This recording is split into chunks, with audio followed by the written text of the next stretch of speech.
اجالا شان رمضان ہے سارے مہینوں سے. بسم اللہ الرحمن الرحیم. مولا یا صلی وسلم دائماً ابدا علی حبیبک خیر الخلق کلہم. تار علم و ہنر کے بن مولا، تار علم و ہنر کے بن مولا، مجھ میں کوئی نہیں ہے گن مولا، مجھ میں کوئی نہیں ہے گن مولا. جن کا مقصود ہو رضا تیری، جن کا مقصود ہو رضا تیری، ایسے بندوں میں مجھ کو چن مولا، ایسے بندوں میں مجھ کو چن مولا. اہل ایمان کو سرفرازی دے، تیری طاقت ہے حرف کن مولا. ہم تو غفلت میں سوئے ہوتے ہیں جب برستا ہے تیرا ہن مولا. ہم تو غفلت میں سوئے ہوتے ہیں جب برستا ہے تیرا ہن مولا. دھیان میرا ہٹا کے دنیا سے صرف اپنی لگا دے دھن مولا. دھیان میرا ہٹا کے دنیا سے صرف اپنی لگا دے دھن مولا. جن کے صدقے یہ کائنات بنی، جن کے صدقے یہ کائنات بنی، ان کے صدقے میری بھی سن مولا، ان کے صدقے میری بھی سن مولا. اپنے سرور کے دل کو اجلا دے، معصیت کا لگا ہے گھن مولا. تار علم و ہنر کے بن مولا، مجھ میں کوئی نہیں ہے گن مولا. ناظرین کرام، ARYQ TV کی یہ خصوصی ٹرانسمیشن نعمت افطار شان رمضان میں آپ ARYQ TV کے لاہور اسٹوڈیوز سے براہ راست دیکھ رہے ہیں، اور میں ہوں آپ کا میزبان ڈاکٹر سرور حسین نقشبندی. عظیم لوگوں کے اخلاق ہمارا موضوع ہے، اور انشاءاللہ آج بھی ہم اخلاق کے کردار کے حوالے سے کچھ موضوعات پر انشاءاللہ اپنے مہمانوں سے گفتگو کریں گے.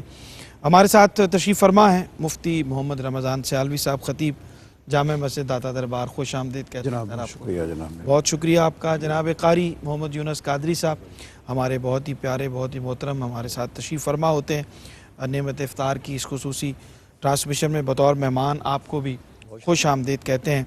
ڈسکا سے ہمارے بہت ہی ممتاز ثنا خاں جناب امیر الدین اور توقیر الدین تشریف فرما ہیں، آپ کو بھی خوش آمدید کہتے ہیں، اور گزارش ہے کہ بسم اللہ کلام عطا فرمائیے. بلغ العلا بکمالہ، بلغ العلا بکمالہ، کشف الدجی بجمالہ، حسنت جمیع خصالہ، صلو علیہ وآلہ. جسے چادر پہ بلا لیا،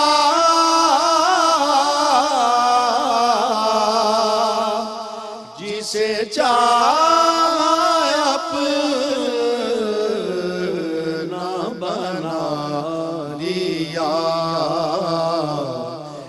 بڑے کرم کے ہیں فیصلے، یہ بڑے کرم کے ہیں فیصلے، یہ بڑے نصیب کی بات ہے. بلغ العلا بکمالہ، کشف الدجی بجمالہ، حسنت جمیع خصالہ، صلو علیہ وآلہ. تیری یاد میں وہ سرور ہے،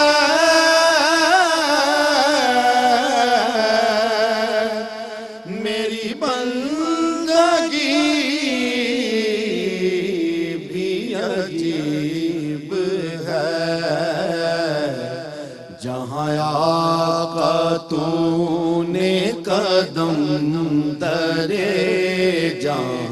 آقا تو نے قدم درے وہی میں نے کعبہ بنا لیا بلغ العلا بے کمال ہی کشف تجا بے جمال ہی حسنت جمیع او خصال ہی صلو علیہ وآلہ۔ ماشاءاللہ بارک اللہ، ماشاءاللہ بہت خوبصورت کلام اور بڑے اچھے طریقے سے، اور آپ کی جو ریزمبلنس ہے آواز کی اور ملا کے پڑھتے ہیں بہت اچھا لگتا ہے۔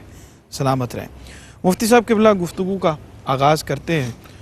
رسول کریم صلی اللہ علیہ وآلہ وسلم نے ارشاد فرمایا کہ پہلوان وہ نہیں ہے جو دوسرے کو پچاٹ دے، بلکہ پہلوان وہ ہے جو اپنے غصے کو قابو کرے۔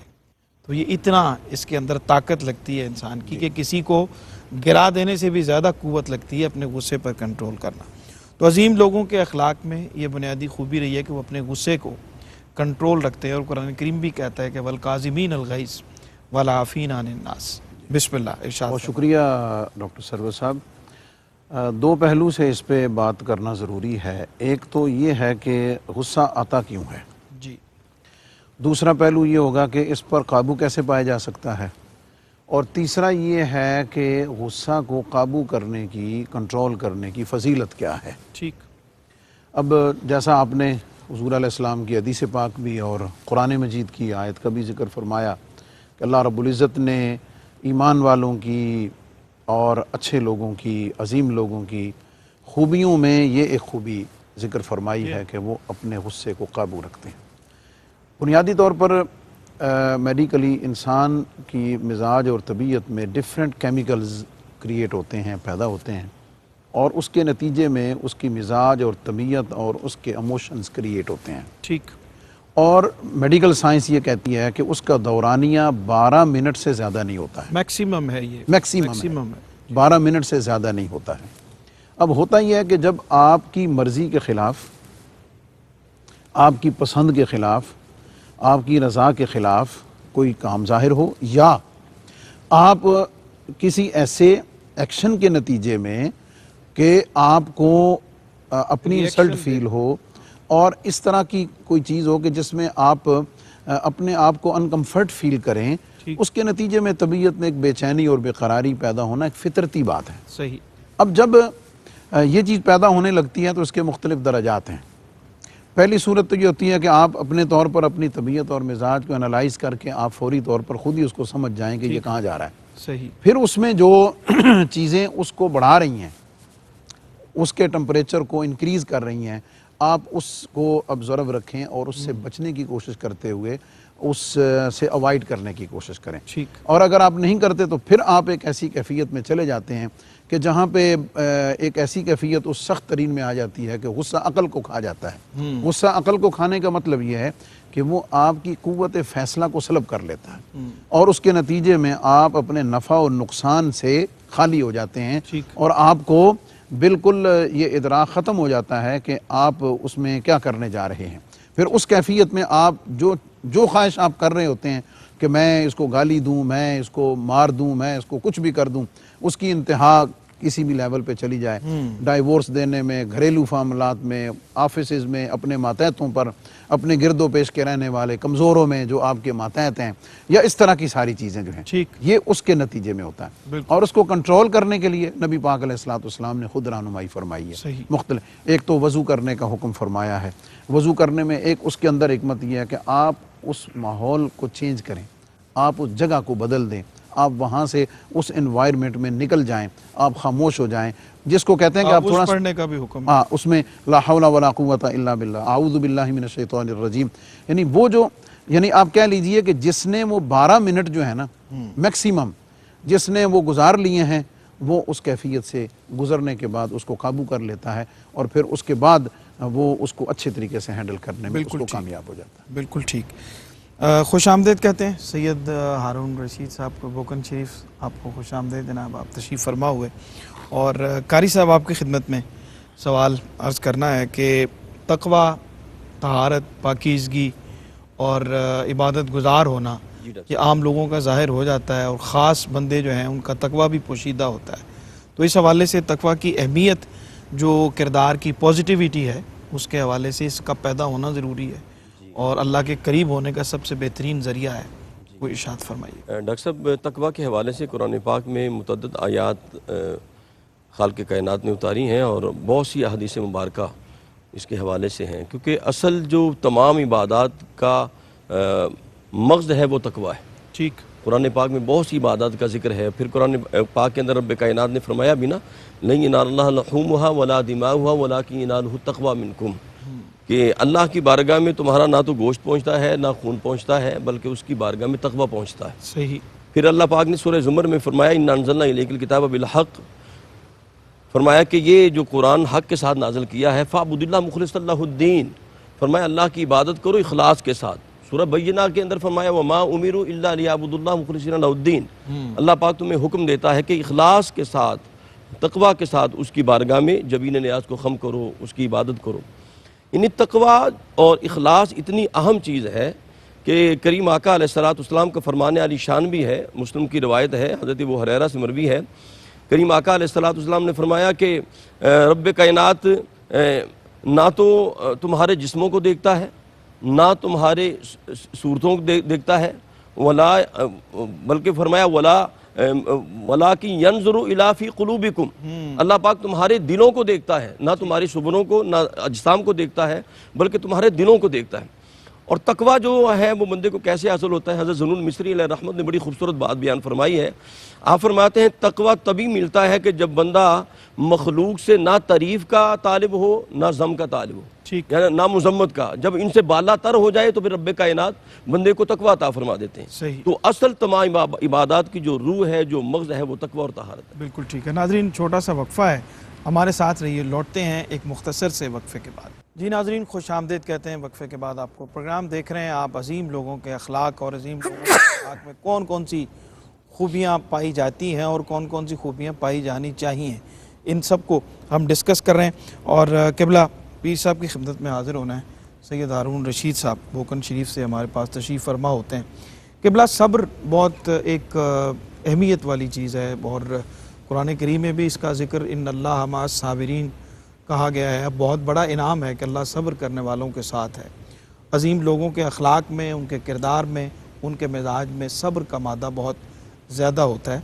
فرمائیے اس کے حوالے سے کہ کس طرح پیدا ہو سکتا ہے اور اس کی کیا کیا علامات. بسم اللہ الرحمن الرحیم. سرور بھائی, قرآن مجید میں سورۃ آل عمران میں اللہ رب العزت نے ارشاد فرمایا زُيِّنَ لِلنَّاسِ حُبُّ الشَّهَوَاتِ مِنَ النِّسَاءِ وَالْبَنِينَ وَالْقَنَاطِيرِ الْمُقَنطَرَةِ مِنَ الذَّهَبِ وَالْفِضَّةِ وَالْخَيْلِ الْمُسَوَّمَةِ وَالْأَنْعَامِ وَالْحَرْثِ ذَلِكَ مَتَاعُ الْحَيَاةِ الدُّنْيَا وَاللَّهُ عِندَهُ حُسْنُ الْمَآبِ قُلْ أَنبِئُكُم بِخَيْرٍ مِّن ذَلِكُمْ لِلَّذِينَ اتَّقَوْا عِندَ رَبِّهِمْ جَنَّاتٌ تَجْرِي مِن تَحْتِهَا الْأَنْهَارُ. ان دو آیات میں اللہ رب العزت نے انسان کی فطرت کا ذکر کرتے ہوئے ارشاد فرمایا کہ 4 چیزوں سے تجھے محبت ہمیشہ رہے گی. ایک اولاد ہے, ایک مال ہے, ازواج ہیں, اور خوبصورت گاڑیاں جو ہیں جب انہیں تم دیکھو گے تمہارے دل کے اندر جو ہے محبت بڑھے گی. لیکن ساتھ ارشاد فرمایا اس سے بہتر یہ ہے کہ تم اللہ رب العزت کی بارگاہ سے تقوی کی التجا کرو. کیسے التجا کی جا سکتی ہے؟ جیسے ہم واقعہ پڑھتے ہیں حضرت سیدنا ابو بکر صدیق رضی اللہ تعالی عنہ کا. جب آپ کی خلافت کا دور تھا, حضرت عمر بن خطاب رضی اللہ تعالی عنہ ایک بوڑھیا کے گھر جاتے ہیں اور دیکھتے ہیں کہ وہ بوڑھیا جو ہے اس کے پاس کوئی انسان موجود نہیں, ضعیف ہے, اور اس کے باوجود اس کے گھر کا ساز و سامان پورا ہے, پانی موجود ہے, ہر چیز موجود ہے. حضرت عمر نے سوال کیا بوڑھیا آپ کو یہ سامان کون دے کے جاتا ہے؟ تو آپ نے کہا یہ مجھے نہیں پتا, لیکن ایک آدمی ہے رات کے اندھیرے وقت میں آتا ہے اور میرے ساتھ یہ حسن تعلق قائم کیا ہوا ہے, مجھے نہیں پتا وہ کون ہے. تو حضرت عمر نے کہا کہ رات کو دیکھیں گے وہ انسان کون ہے جو آپ کے ساتھ اس طرح اخلاص کا ایک تعلق رکھتا ہے. آپ کہتے ہیں کہ رات کو میں فجر کی نماز کے فوراً بعد پہنچا تو دیکھا صفائی ہوئی ہے. دوسرے دن میں گیا پھر یہی عالم. تیسرے دن کہتے ہیں کہ میں فجر سے پہلے وہاں پہنچا اور میں نے چاہا کہ دیکھو آج وہ کون سا انسان ہے جو مخلوق کے ساتھ اس طرح تعلق قائم کرتا ہے۔ جب آپ قریب گئے تو آپ کیا دیکھتے ہیں کہ ایک انسان آہستہ آہستہ قدم اٹھا کے گھر سے باہر نکل رہا ہے۔ ان لوگوں کا وہ تقویٰ ہوتا ہے جو پوشیدہ ہوتا ہے، ان کا وہ صبر ہے جو ہمیں بتاتا ہے کس طرح ہم نے صبر کرنا ہے۔ خلیفہ وقت ہیں، دور حکومت حضرت ابوبکر کی ہے۔ کہتے ہیں جب میں قریب گیا تو میں نے ان کے نقاب کو جب اٹھایا دیکھا تو نیچے کوئی عام ہستی نہیں بلکہ خلیفہ اول جناب ابوبکر صدیق رضی اللہ تعالی عنہ کی شخصیت تھی۔ تو میں دیکھ کے حیران ہو گیا۔ ان واقعات کو پڑھیں تو پھر پتہ چلتا ہے کہ حکومت کیا ہوتی ہے، کس طرح چلنا چاہیے، اور تقویٰ ہم کس کو کہہ سکتے ہیں یا صبر ہم کس طرح کر سکتے ہیں۔ اب آگے بڑھیں، حضرت عمر بن خطاب رضی اللہ تعالی عنہ اپنے ممبر پہ جلوہ گر ہیں، تو سوال کرنے والوں نے سوال کیا ہے عمر ہمیں تو ایک چادر عطا کی گئی ہے تو آپ نے 2 چادریں کہاں سے لی ہیں؟ تو آپ نے فرمایا کہ میرے سے یہ سوال کرتے ہو، میرے سے سوال نہ کرو بلکہ میرے بیٹے عبداللہ بن عمر سے یہ سوال کیا جائے۔ جب انہیں اٹھایا گیا تو پورے مجمع میں انہوں نے کھڑے ہو کے کہا ایک چادر میری ہے اور ایک میرے والد محترم کی ہے۔ تو ان چیزوں سے پتہ چلتا ہے کہ دنیاوی محبت سے نکل کے ان لوگوں نے اللہ کی محبت کی ہے، اور ہمیں بھی یہی درس دیتے ہیں کہ تقویٰ بھی ہمارا اس طرح کا ہونا چاہیے۔ اور صبر کی اگر ہم نے مثال دیکھنی ہو تو شہنشاہ کربلا حضرت امام حسین علیہ السلام سے لے کے امام زین العابدین کے ایک ایک جملے تک ہمیں صبر کی ساری داستانیں ملتی ہیں، اور انہوں نے بتایا ہے کہ صبر کس طرح کیا جاتا ہے۔ میں ایک جملے میں اگر بات ختم کروں کہ جب ہولی کو لایا گیا امام زین العابدین کی بارگاہ میں تو وہ پانی کی شدت سے آخری لمحات میں تھا، تو وہ اندر پہنچا، حجرے میں دیکھتا ہے، پانی کا سوال کیا، سامنے دیکھا امام زین العابدین تھے۔ اب وہ سارے واقعات کس سے یاد آ جانے ہیں؟ امام زین العابدین نے جیسے دیکھا آپ نے فرمایا کیا چاہیے؟ ہولی کہتا ہے پانی چاہیے، آپ نے پانی عطا کیا۔ اب ہولی تو اس سے تو پتہ تھا میں نے کیا کیا، اس نے کہا شاید آپ نے مجھے پہچانا نہیں، صبر کسے کہتے ہیں؟ آپ نے فرمایا نہیں میں نے پہچان لیا ہے، 72 تن میں نے دیکھے ہوئے، میں کیسے بھول سکتا ہوں؟ وہ جو تم نے کیا تھا سرور بھائی، جو تم نے کیا تھا وہ تیرے خاندان کی روایت تھی، آج جو زین العابدین کر رہا ہے وہ زین العابدین کے خاندان۔ سبحان اللہ، سبحان اللہ، سبحان اللہ۔ مفتی صاحب، سرکار دو عالم صلی اللہ علیہ وسلم کا ارشاد گرامی کہ خیرکم لأہلی وانا خیرکم لأہلی، تم میں سے بہتر وہ ہے جو اپنے گھر والوں کے لیے بہتر ہے، اور میں تم میں سب سے زیادہ اپنے گھر والوں کے لیے بہترین۔ جو شخص جتنا عظیم ہوتا ہے، جتنا اس کا کردار اور جتنے اخلاق اس کے اعلیٰ ہوتے ہیں، اتنا ہی وہ بہترین ہوتا ہے اپنے اہل خانہ کے ساتھ معاملات میں۔ تو کیا فرماتے ہیں اس حوالے سے، اور اخلاقی باتیں بہترین قدر صبر پہ میں عرض کر دوں۔ ایک ہوتا ہے صبر خارجی مصائب پر صبر، ٹھیک، یہ تو عام معروف ہے، اور ایک صبر ہوتا ہے طاعات پر صبر۔ طاعات پر صبر یہ ہے کہ اللہ رب العزت کی اطاعت پر خود کو کاربند کرنا، یہ نفس پر بھاری ہوتا ہے، ٹھیک، کیونکہ اس کا جو نفس امارہ ہے وہ اسے سرکشی کی طرف لے کے جا رہا ہے، اس کی طبیعت کا میلان اور اس کی خواہشات کچھ اور ہیں، صحیح، لیکن وہ اپنی اس خواہش کو روک کر دبا کر پھر اللہ رب العزت کے حکم کو نافذ کرتا ہے۔ یہ جو انسان کے ایمان کا اور کردار کا ہوتا ہے، یہ بھی صبر کے زمرے میں ہی آتا ہے۔ ٹھیک، جہاں تک تعلق اپنے اہل خانہ سے حسن سلوک کا ہے، تو پہلی بات تو یہ یاد رکھیں کہ انسان چونکہ گھر سے باہر کی جو زندگی ہے اس میں عمومی طور پر تکلفات میں مبتلا رہتا ہے۔ صحیح، اس نے ایک اپنا جو امیج جو بھی اس کا کریٹڈ ہے، ماحول کا، معاشرے کا، مریدین کا، شاگردوں کا، عقیدت مندوں کا، چاہنے والوں کا، کولیگز کا، ماتحتوں کا بنایا ہوتا ہے، جو کریٹڈ ہے، اس نے اس کو سٹیبل رکھنا ہوتا ہے۔ اس نے اپنا ایک فیس جو پیش کیا ہوا ہوتا ہے وہ اس کو سٹیبل رکھنے میں اس کی محنت ہوتی ہے کہ مجھے یہ لوگ ایسا سمجھتے ہیں، سو آئی ایم ٹرائنگ، میں کوشش کر رہا ہوں کہ میں ان کے سامنے ایسا ہی رہوں۔ ٹھیک، اس کے مقابلے میں جو گھر کی زندگی ہے وہ بے تکلف ہوتی ہے، اس میں کوئی ایسا نہیں ہوتا ہے، اس لیے اس کی جو اوریجنل فطرت اور نیچر ہے وہ ظاہر ہوتی ہے انسان کے گھر کے اندر،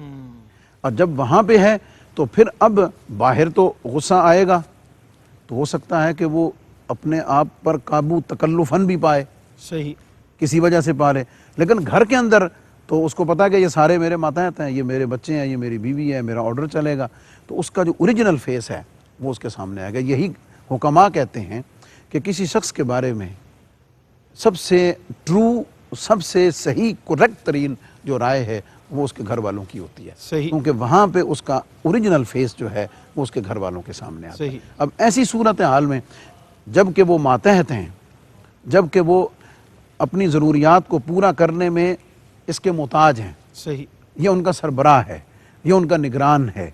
اب ایسی صورتحال میں ان کے ساتھ حسن سلوک کرنا، ان کے حقوق کی رعایت کرنا، ان کی عزت کا لحاظ رکھنا، ان کی ضروریات کو پورا کرنے کے ساتھ ان کی عزت نفس کا بھی خیال رکھنا، اور ان کے ساتھ ایسا بیہیو کرنا کہ جس سے یہ پتہ چلے کہ یہ حاکم و محکوم کا تعلق نہیں ہے، بلکہ یہ زندگی کے دو برابر چلنے والے ساتھیوں کا سفر ہے۔ اور بچوں کے سامنے، بچوں کے ساتھ یہ اس لیے حضور علیہ السلام نے فرمایا کہ تم میں سب سے بہتر وہ ہے جو اپنے گھر والوں کے ساتھ بہتر ہے، اور میں اپنے گھر والوں کے ساتھ سب سے بہتر۔ سبحان اللہ۔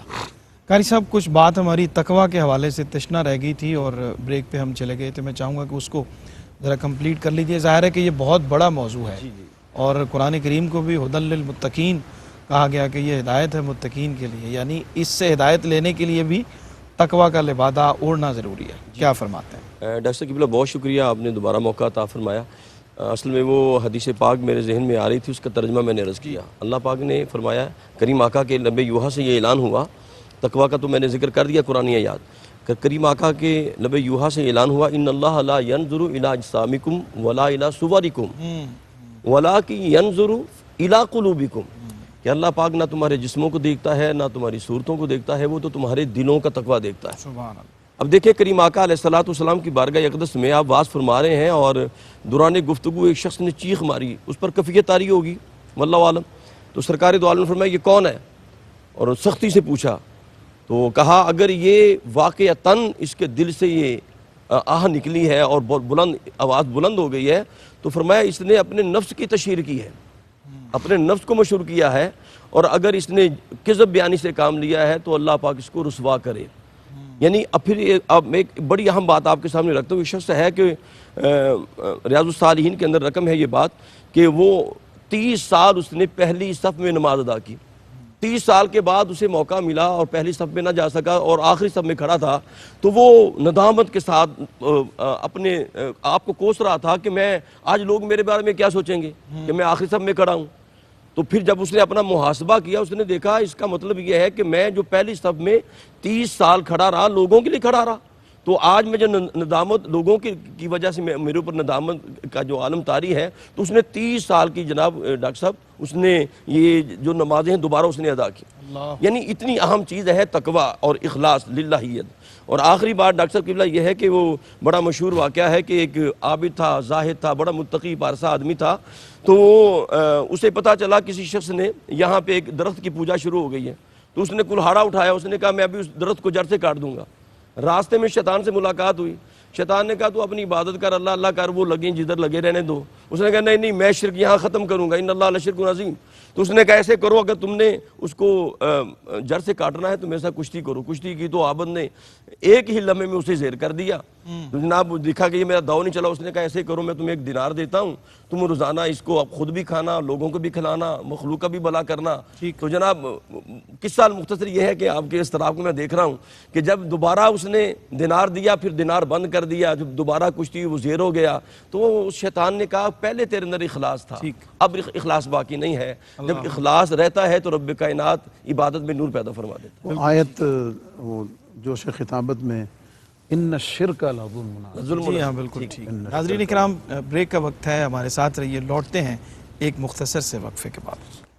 جی ناظرین، ایک بار پھر خیر مقدم ہے آپ کا، پروگرام دیکھ رہے ہیں آپ، عظیم لوگوں کے اخلاق اور بہت بنیادی باتیں، اور ان کو بھی ہم صرف بات کرتے ہوئے گزرتے چلے جا رہے ہیں کہ ہر ٹاپک ہی اپنے اندر بہت ساری گہرائی رکھتا ہے، بہت سارے زاویے ہیں اور بہت ساری معنویت ہے جس کے اوپر بات ہو سکتی ہے۔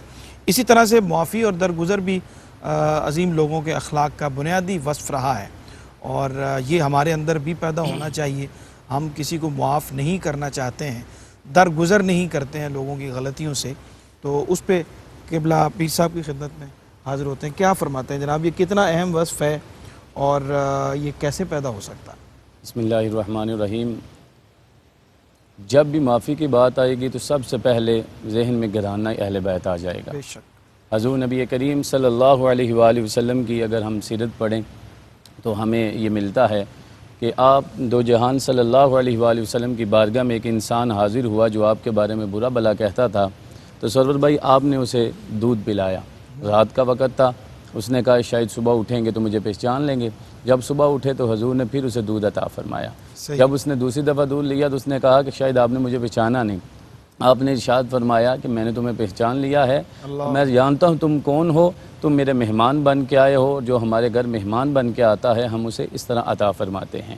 اسی بات کو جب ہم جناب سیدنا علی المرتضیٰ شیر خدا کرم اللہ وجہ الکریم کے آخری وقت میں دیکھتے ہیں تو حیران ہو جاتے ہیں کہ جب آپ پہ وار ہوا, آپ شہادت کے بالکل آخری لمحات میں تھے, آپ نے امام حسن کو قریب بلایا اور فرمایا گھر میں جاؤ, میں دودھ اس کے اندر شہد ڈال کے لے کے آیا ہوں, جو میرا قاتل ہے اسے پلا دیا جائے. اب یہ حیرانگی والی بات تھی, کیا ہونا ہے, لیکن انہوں نے کہا ہم معاف کر دیتے ہیں چاہے سامنے والا جتنی تکلیفیں دیں. امام حسن علیہ السلام کی اگر سیرت میں ہم پڑھیں تو آپ کی کنیز ایک آپ کے پاس کھڑی تھی, تو اس کے ہاتھ میں برتن تھا, اس کے ہاتھ سے نیچے گرا تو آپ کے کپڑوں کے اوپر اس کی چھینٹیں پڑیں. تو امام حسن علیہ السلام نے ایسے غور سے دیکھا غصے کے ساتھ, تو اس نے کہا الذین ينفقون فی السراء والضراء والکاظمین الغیظ. جب اتنا کہا امام حسن مسکرانا شروع ہو گئے. پھر اس نے کہا والعافین عن الناس, آپ اور مسکرائے. پھر اس نے اور دیکھا تو امام حسن کے زبان سے یہ جملہ نکلا واللہ یحب المحسنین, یقین اللہ پاک معاف کرنے والوں کو پسند کرتا ہے. تو اگر ہم نے اپنے اندر یہ معاف کرنے والا معاملہ لانا ہے تو ہم کو اس گھرانے کی سیرت بالخصوص حضور نبی کریم صلی اللہ علیہ وآلہ وسلم کا فتح مکہ کا پورا واقعہ اگر ہم پڑھ لیں تو ہمیں کسی اور مورخ کو, کسی اور مصنف کو, کسی اور محدث کو پڑھنے کی ضرورت نہیں. صرف حضور کے وہ فتح مکہ کے سارے معاملات جنہوں نے سب سے زیادہ تکلیفیں دی, انہی کے گھرانے کو حضور نبی کریم صلی اللہ علیہ وسلم نے فرمایا کہ یہ پناہ گاہ ہے, جو جہاں جائے گا میں اسے معافی کا اعلان فرما دوں گا. بالکل ٹھیک. مفتی صاحب قبلہ اس پہ کچھ آپ بھی کلام یا اس آیت کی تفسیر قبلہ شاہ جی نے بیان فرمائی ہے. جب وہ لونڈی حضرت امام حسن نے غصے سے دیکھا نا, تو اس نے آگے سے پڑھا والکاظمین الغیظ. جی, تو آپ نے فرمایا کہ میں نے غصے کو پی لیا. اس نے آگے پڑھا والعافین عن الناس, تو آپ نے فرمایا میں نے تجھے معاف کیا. سبحان اللہ. پھر اس نے پڑھا واللہ یحب المحسنین, آپ نے فرمایا جا میں نے تجھے آزاد کیا. سبحان اللہ. سبحان اللہ. معافی بنیادی طور پر دیکھیں, ایک معافی درگزر یہ ہوتی ہے کہ آپ کچھ کر ہی نہیں سکتے, بے بس ہیں آپ. اس میں کیا معافی اور اس میں کیا, یہ تو طاقت اور قدرت رکھتے ہوئے اصل معافی یہ ہے. جیسے صبر میں ہے نا, بدلہ لینے کی طاقت, بدلہ لینے کی قوت رکھتے ہوئے پھر معاف کر دینا. جیسے صبر میں ہے جی, الصبر عند الصدمۃ الاولی, کہ اصل صبر جب پریشانی آئی, صحیح, اس کا جو پہلا لمحہ ہے اس وقت آپ کا ریئیکشن کیا ہے. صحیح. اگر آپ اس وقت صبر کر لیتے ہیں تو جس صبر پر اجر ہے وہ یہ صبر ہے, ورنہ وقت گزرنے کے ساتھ تو صبر سب کو آ ہی جاتا ہے. بالکل ٹھیک. انسانی مزاج اور طبیعت ہے. قاری صاحب کوئی پیغام آپ بھی اس حوالے سے میں عرض کرتا ہوں. جی, قرآن پاک میں اللہ پاک نے فرمایا وَلْيَعْفُوا وَلْيَصْفَحُوا أَلَا تُحِبُّونَ أَن يَغْفِرَ اللَّهُ لَكُمْ. اللہ فرمایا کہ معاف کرو, لوگوں کو اصلاح کرو. آگے فرمایا الا تحبون ان یغفر اللہ لکم, کیا تم اس بات پر راضی نہیں ہو کہ اللہ پاک تمہیں معاف فرما دے. کیونکہ اہل بیت کا ذکر چل رہا ہے تو میں اسی والے سے عرض کرتا ہوں. امام زین العابدین کی بارگاہ میں ایک شخص حاضر ہوا اور وہ قتل حسین میں شامل تھا, اور یزید نے کہا اسے بھی قتل کر دو. وہ جس شہر میں جاتا یزید کی فوج آ جاتی. تو کسی نے کہا اگر پناہ چاہتے ہو تو اہل بیت کے گھر میں چلے جاؤ. کہنے لگا میں تو اس گھرانے کا قاتل ہوں. فرمایا جاؤ تو صحیح, وہ ایسے ہیں وہ دشمن بھی آ جائے تو چادر بچھا دیا کرتے ہیں. تو امام زین العابدین کی بارگاہ اقدس میں حاضر ہوا تو آپ نے اپنے گھر کے دروازے کھول دیے, اور پھر یزید نے بھی معافی کا اعلان کر دیا اسی برکت سے. تو بعد میں وہ شخص جانے لگا, اس نے کہا لگتا ہے مجھے آپ نے پہچانا نہیں ہے. فرمایا میں نے پہچان لیا تھا. کہا پھر اتنا پیار, اتنی محبت. فرمایا وہ تمہارا کردار تھا, یہ ہمارا کردار ہے. حضرت کوئی پیغام. جناب سیدنا علی المرتضیٰ کا ایک قول نقل کرتا ہوں. غزوہ میں ایک موجود تھے آپ, تو آپ بالکل اپنے دشمن کے اوپر سوار تھے. اسی دوران اس نے اپنے منہ سے لواب نکالا, تھوک نکال کے آپ کی طرف پھینکی, تو آپ نے اسے معاف کر دیا. جیسے ہی معاف کیا تو اس نے کہا آپ کے پاس قدرت تھی, آپ نے مجھے معاف کیوں کیا؟ آپ نے فرمایا پہلے علی اس لیے وار کرنے لگا تھا, تم دشمن مصطفیٰ تھے. اب اگر میں تم پہ وار کرتا تو لوگ کہتے شاید علی نے اپنی دشمنی کی وجہ سے تمہیں تکلیف دی. کیا کہنے. سبحان اللہ. سبحان اللہ. بہت شکریہ جناب مفتی محمد رمضان سیالوی صاحب, جناب قاری محمد یونس قادری صاحب, اور جناب سید ہارون رشید صاحب, آپ کا بہت شکریہ. امیر الدین توقیر الدین صاحب, آپ کا بہت شکریہ. ابھی کلام ہم آپ سے لیتے ہیں. ناظرین, پروگرام کا وقت ختم ہوا ہے. ہماری ٹرانسمیشن جو ہے وہ کراچی اسٹوڈیوز سے جاری رہیں گی. حضرت احسان دانش کے ان اشعار کے ساتھ آپ سے اجازت طلب کرنی ہے کہ شاہی کی آرزو نہ امارت پسند ہے, شاہی کی آرزو نہ امارت پسند ہے، مجھ کو حضور کا در دولت پسند ہے، مجھ کو حضور کا در دولت پسند ہے۔ معاشر میں اپنی فکر کریں گے سبھی مگر، معاشر میں اپنی فکر کریں گے سبھی مگر، تو ایک وہ نبی جسے امت پسند ہے، تو ایک وہ نبی جسے امت پسند ہے۔ قرآن کے نزول کو جبریل کم نہ تھے، حق کو تیرے لبوں کی حکایت پسند ہے۔ اور اے چشم شوق خون جگر لا اچھال کر، اے چشم شوق خون جگر لا اچھال کر، سنتا ہوں ان کو اشک ندامت پسند ہے۔ توفیق ہو تو عرض تمنا انہی سے کر، حق کو پسند ہے تو یہ صورت پسند ہے۔ دانش در رسول پہ پھر حاضری کو چل، اللہ کو یہ طرز عبادت پسند ہے۔ انشاءاللہ کل آپ سے ملاقات ہوگی، کلام شامل کرتے ہیں۔ امیر الدین توقیر الدین ہمارے ساتھ موجود۔ اس میں نبی نے دہر کے گلشن سجا دیے، اس میں نبی نے دہر کے گلشن سجا دیے، ذرے میرے حضور نے، ذرے میرے حضور نے تارے بنا دیے۔ سجدے میں اونٹ گر پڑا ان کے حضور میں، سجدے میں اونٹ گر پڑا ان کے حضور میں، شیروں نے سر تھے نام پہ ان کے جھکا دیے،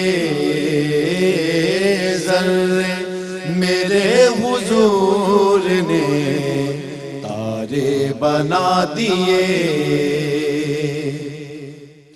کچھ بھی رہا نہ یاد جب طیبہ کی آئی یاد، کچھ بھی رہا نہ یاد جب طیبہ کی آئی یاد، طیبہ کی یاد نے میرے، طیبہ کی یاد نے میرے سب غم بھلا دیے، ذرے میرے حضور نے تارے بنا دیے۔ سائیں ستارے ہنس پڑے، ہر پھول کھل اٹھا، سائیں ستارے ہنس پڑے، ہر پھول کھل اٹھا، سارے رسولوں کے نبی، سارے رسولوں کے نبی جب مسکرا دیے، ذرے میرے حضور نے تارے بنا دیے، ذرے میرے حضور نے تارے بنا دیے۔ پردائے شب میں جب گئے وہ لامکان پر، پردائے شب میں جب گئے وہ لامکان پر، پردے خدا کی ذات نے، پردے خدا کی ذات نے سارے اٹھا دیے، ذرے میرے حضور نے تارے بنا دیے، ذرے میرے حضور نے تارے بنا دیے۔ سائیں ستارے ہنس پڑے، ہر پھول کھل اٹھا، سائیں ستارے ہنس پڑے، ہر پھول کھل اٹھا، سارے رسولوں کے نبی، سارے رسولوں کے نبی، جب مسکرا دیے ذرے میرے حضور نے تارے بنا دیے، ذرے میرے حضور نے تارے بنا دیے۔ سجدے میں اونٹ گر پڑا ان کے حضور میں، سجدے میں اونٹ گر پڑا ان کے حضور میں، شیروں نے سر تھے نام پہ، شیروں نے سر تھے نام پہ، ان کے جھکا دیے۔ شان